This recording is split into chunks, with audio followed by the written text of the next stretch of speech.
చల్లగాలి మోసుకొచ్చెరా సేను శిలకల ముచ్చట్లు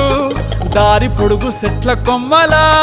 రాలుతున్న పూల సప్పట్లు గట్టి మోపులు కాల్వ గట్టులు చెమట సుక్కల్లో తడిసిన ఈ మట్టి గంధాల పల్లెటూరు దీని తీరే అమ్మ తీరు కంగులోన దాసి పెట్టి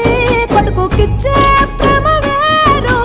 ఊరు పల్లెటూరు దీని తీరే కన్న కూతురు కళ్ళ ముందే ఎదుగుతున్న సంబరాల పంట పైరు వంద గడపల మందన పల్లె గోడ గట్టని గూడున పల్లె చెరువుల తుల్లటి జల్ల షాపు